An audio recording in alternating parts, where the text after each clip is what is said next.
Welcome, everybody, to the Lantern Sports Postgame Show. I'm your host, Kevin Lapka. To my left is Jacob Benge, and to my right is Jack Emerson and Casey Smith. Ohio State with a big 59-7 victory Saturday night against Akron without their starting quarterback, C.J. Stroud, out due to injury. But Kyle McCord played about half football, was the starter, and looked pretty decent.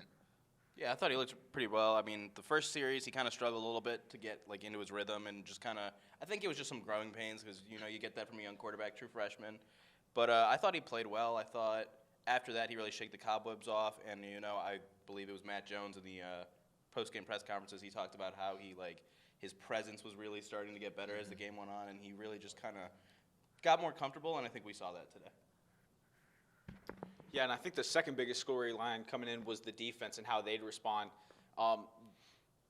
Akron, they spotted 7 on them early, and the missed tackles, I think, were especially a problem. And they seemed to make an in-game adjustment, which I thought was going to be the big issue coming into today. And I just thought they did a really good job of adjusting on that end of the ball. Yeah, I thought Ohio State was going to be worried after Akron spots 7, and then Kyle McCord did not do Kyle McCord things on that first series. But, Ryan Day said he just told Kyle McCord to take a deep breath, and then the defense did its thing. 9 sacks. 9 sacks. That's unbelievable.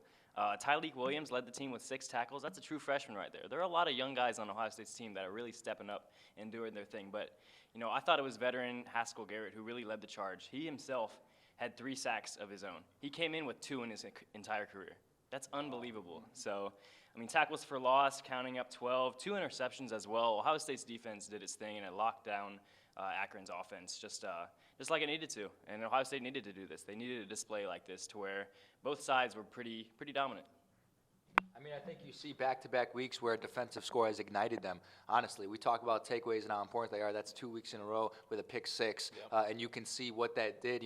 Sort of a slower. It wasn't as slow this game as it was versus Tulsa, but sort of a still.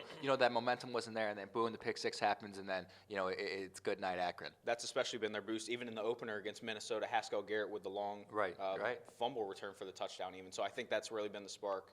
And as bad as the defense has played, that's definitely been the boost in helping out and bailing out the offense, in my opinion. I think you're seeing a trend, 3-0 in games in which they've scored a defensive touchdown, 0-1 in games in which they haven't. That'll do it for us here at the Lantern Sports Post Game Show. We see you guys next week. Have a great night. Take care.